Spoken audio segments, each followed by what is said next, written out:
किसान हमारा अन्नदाता है और प्रजातंत्र में हर एक व्यक्ति को अपनी बात कहने का मांगने का अधिकार है।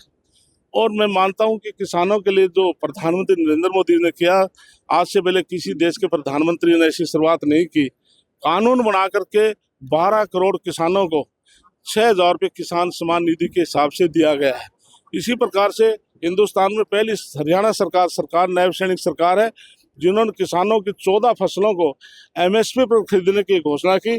और हम अब की बार जिन किसानों ने जो फसल बीजी थी वो 14 फसलों को MSP पर सरकार ने खरीदा। और भविष्य के लिए भी हमने कहा कि किसान जो भी फसल उपजाएगा हरियाणा सरकार उसको MSP रेट पर खरीदेगी। आपके विधानसभा क्षेत्र में आज ट्रैक्टर मार्च निकाला जाए, बजरंग पूनिया भी आए हुए हैं। अपने हलके के किसानों के लिए क्या कहें? इसके लिए मैं पूरे हरियाणा प्रदेश के किसानों के लिए यही कहता हूं कि हम किसानों के हितैषी हैं। सरकार किसानों को समय पर जो उचित मांगे हैं सरकार मानती रही और मानेगी। इसलिए हम किसान भाइयों से भी अपील करेंगे, किसान और सरकार मिल करके हम जो हमारा जो प्रदेश है और देश है, क्योंकि किसान ही हमारा अन्नदाता है, इसलिए किसान को जितनी सहूलतें दी जाएंगी उससे आगे बढ़ पाएंगे। जिस पर नायब सैनी ने अभी अनाउंस किया है कि हरियाणा प्रदेश का कोई किसान उसका ट्यूबवेल कोई बोर बैठ जाता था, कोई शिफ्ट करता था, उसको अलग खर्च देना पड़ता था, अब नहीं देना पड़ेगा। किसी किसान का खेत का ट्रांसफार्मर जल जाता था तो 20% उसने कॉस्ट देनी पड़ती थी, अब नहीं देनी पड़ेगी।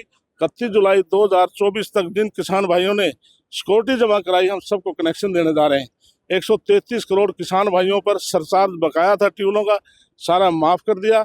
और 450 करोड़ रुपया जिन किसान भाइयों ने चाहे वो सूखे कारण, डूब के कारण, बीमारी के कारण अपनी फसल नहीं बीज पाए थे, 2,000 रुपये प्रति एकड़ के हिसाब से पूरे प्रदेश में किसानों को 450 करोड़ रुपये खाते में भेजने का काम किया।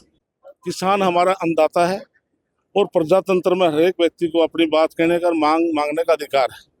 और मैं मानता हूं कि किसानों के लिए जो प्रधानमंत्री नरेंद्र मोदी ने किया, आज से पहले किसी देश के प्रधानमंत्री ने ऐसी शुरुआत नहीं की।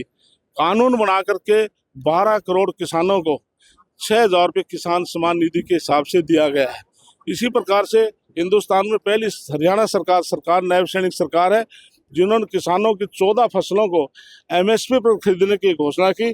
और हम अब की बार जिन किसानों ने जो फसल बीजी थी वो 14 फसलों को MSP पर सरकार ने खरीदा। और भविष्य के लिए भी हमने कहा कि किसान जो भी फसल उपजाएगा हरियाणा सरकार उसको MSP रेट पर खरीदेगी। आपके विधानसभा क्षेत्र में आज ट्रैक्टर मार्च निकाला जाए, बजरंग पूनिया भी आए हुए हैं। अपने हलके के किसानों के लिए क्या कहें? इसके लिए मैं पूरे हरियाणा प्रदेश के किसानों के लिए यही कहता हूं कि हम किसानों के हितैषी हैं। सरकार किसानों को समय पर जो उचित मांगे हैं सरकार मानती रही और मानेगी। इसलिए हम किसान भाइयों से भी अपील करेंगे, किसान और सरकार मिल करके हम जो हमारा जो प्रदेश है और देश है, क्योंकि किसान ही हमारा अन्नदाता है, इसलिए किसान को जितनी सहूलतें दी जाएंगी उससे आगे बढ़ पाएंगे। जिस पर नायब सैनी ने अभी अनाउंस किया है कि हरियाणा प्रदेश का कोई किसान उसका ट्यूबवेल कोई बोर बैठ जाता था, कोई शिफ्ट करता था, उसको अलग खर्च देना पड़ता था, अब नहीं देना पड़ेगा। किसी किसान का खेत का ट्रांसफार्मर जल जाता था तो 20% उसने कॉस्ट देनी पड़ती थी, अब नहीं देनी पड़ेगी। 31 जुलाई 2024 तक जिन किसान भाइयों ने सिक्योरिटी जमा कराई हम सबको कनेक्शन देने जा रहे हैं। 133 करोड़ किसान भाइयों पर सरचार्ज बकाया था ट्यूबवेलों का, सारा माफ़ कर दिया। और 450 करोड़ रुपया जिन किसान भाइयों ने चाहे वो सूखे कारण, डूब के कारण, बीमारी के कारण अपनी फसल नहीं बीज पाए थे, 2,000 रुपये प्रति एकड़ के हिसाब से पूरे प्रदेश में किसानों को 450 करोड़ रुपये खाते में भेजने का काम किया।